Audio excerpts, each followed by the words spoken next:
Hello and welcome to my reflection video. I'm Jody Lazarski, Educational Technology Graduate Studies student from North Caldwell, New Jersey, and I'm very excited to be near the completion of my EdTech journey, and I'd like to talk a little bit about what I've learned that has impacted me and how I have arrived here. I graduated Montclair State University with a degree not in education, but in communications, concentrating in broadcasting and minoring in journalism. I received Montclair State University's first Gracie Allen Award from the American Women in Radio and Television for a documentary I co-produced along with these two guys called Out of the Broom Closet, and I quickly worked my way through 3 internships to land my first job in the business at MSNBC. At MSNBC, I worked for MSNBC Investigates, Crime Files, and Special Edition with Lori Dew, doing a lot of fact-checking, logging tapes, and calling graphics on the screen. Shortly thereafter, I became a control room production assistant and a second AD at The Maury Show, which was an adventure. Our control room right now, she's our control room production assistant. Jody, don't do that to me. I know she has no idea what's going on right now, okay? Because here's what's happening. Jody's boyfriend, Matt, is leaving for Iraq tomorrow. And she's gonna fly to his base in California to say goodbye before he goes overseas. And what's really special about the story is that a person from our staff volunteered to pay for her flight. Another person's paying for her hotel. So we wanted to help Jody feel special for her trip and give her a surprise. One evening in 1996, 18-year-old Heidi was hanging out at home when she heard a knock at the door. Police, open! As you can see from the look on my face, working for Maury was fun, but it wasn't easy. I left Maury to take a position as an associate director at a new show called IMAX with sports commentator Max Kellerman. Being Max's AD meant that I was moving from the control room's back row to the front row, taking on more responsibility, and at IMAX, I was even given the opportunity to direct my first show. After Max's show, I started freelancing, becoming a Devil stage manager, as well as a fill-in AD for College Sports Television Network. I also then moved on to AD over at Headbangers Ball on a freelance basis. I was able to land a job at Court TV, first as an assignment desk coordinator, but later I got staffed there as an associate director when they became True TV. I still continued to AD over at Fuse, and I also worked one day at 30-minute meals for Rachel Ray as a freelance AD. I worked sporadically for fill-ins for TRL at the time on MTV. I often did MTV News as an AD there, and I had a great time ultimately working for Turner, doing the PGA Tour, and worked for the Islanders as a freelance Islanders stage manager for the away teams. I worked at ABC as an intern early on, and really had a wonderful experience in all of these roles. So I bet you're wondering how and why did I become a teacher? Well, I really didn't plan on teaching at all. While freelancing, I took a position as an adjunct professor at Seton Hall University, teaching a TV production studio course there at night. I discovered I really loved teaching, what I love to do. So I decided to pursue the alternate route licensure steps while still working as a freelancer in TV. When True TV laid off the New York offices, I then pursued the position that I saw listed for a TV production teacher in Plainfield. I got that job, and while I worked as the teacher of TV production there, I pursued my alternate route certification for audio-visual broadcast production technology. In 2008, I came to Westwood and formed the digital media program here. I was looking for a master's program to enhance my skill of lesson design and technology.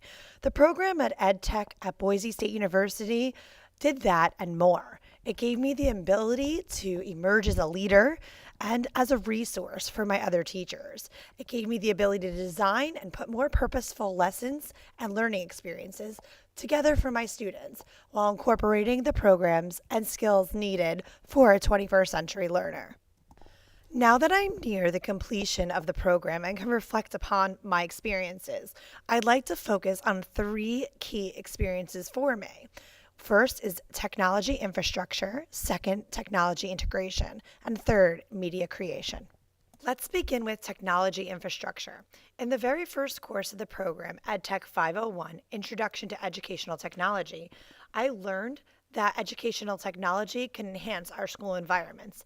As defined by Janiszewski and Melinda, educational technology is the study of ethical practice of facilitating learning and improving performance by creating, using, and managing appropriate technological processes and resources. After learning what educational technology actually is, we next applied it in the following assignments: digital inequality, digital divide, technology use overview, technology use plan, and school summary evaluation. These projects helped me to stop and recognize how vital the role of an educational technologist actually are in the big picture of the district's success. As a teacher in a school that has 3 people in their IT department, I thought it was essential that I learned about my own school environment and how viable our technology infrastructure is. In the school evaluation summary and technology use planning overview projects, I was able to take a closer look at my own school and analyze the various benchmarks and goals as it applied to the goals of the ACTE and National Educational Technology Plan. Next, we were introduced to the AECT standards, as well as the National Education Technology Plan and Horizon Report, 3 vital documents to technology use planning. In my own technology use plan project, I was able to see how goals must be aligned to the National Education Technology Plan, as well as benchmarks of the district goals, and they should also be aligned to the classroom curriculum in order to be effective.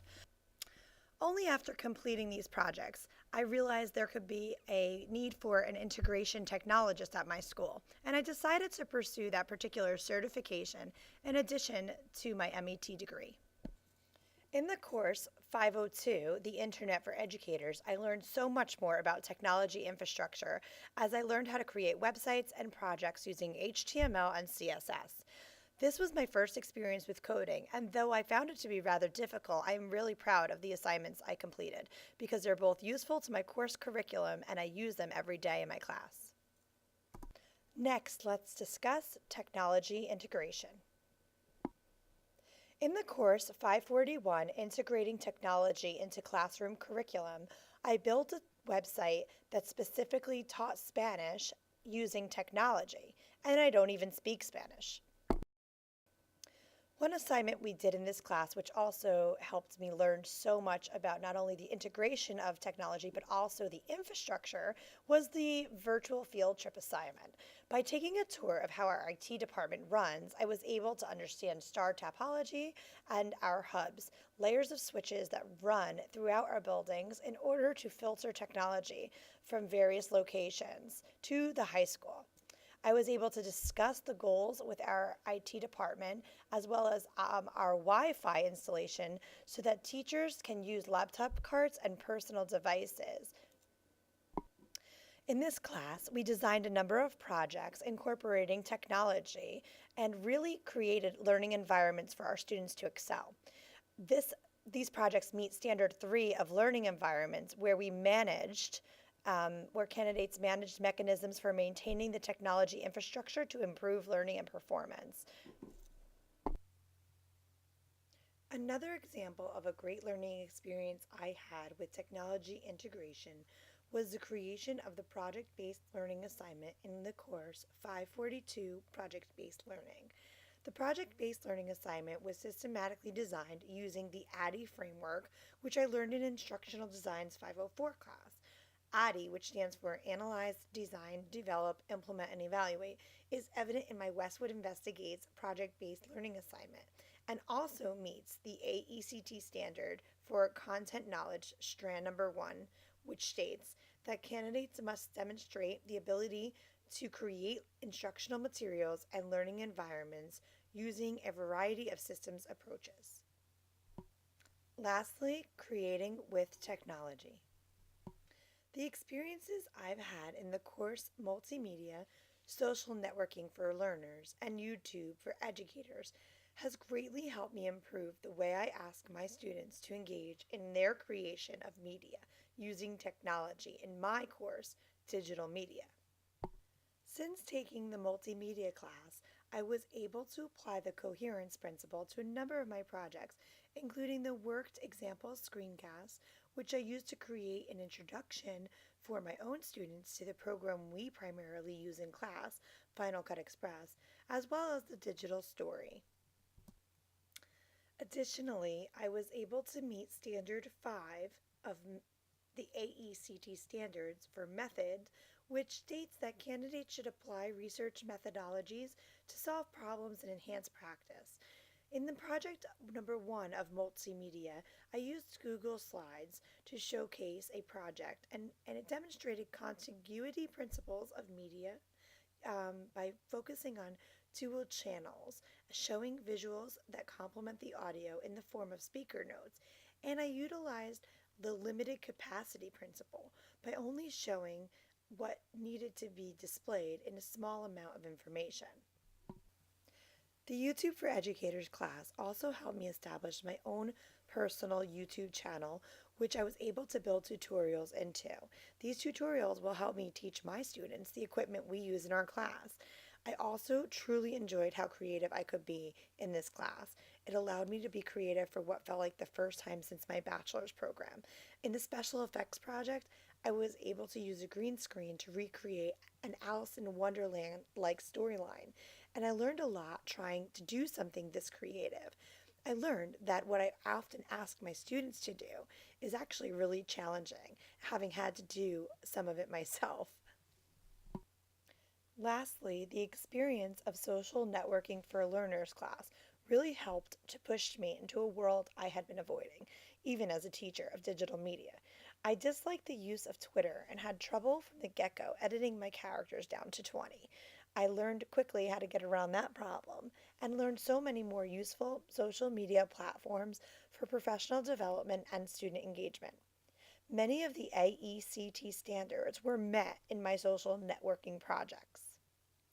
My social media policies project met Standard 3 of learning environments under the category Using by candidates making professionally sound decisions and selecting appropriate processes and resources to provide optimal conditions for learning based on principles, theories, and effective practices, since it was a clear outline for how to be safe on the internet.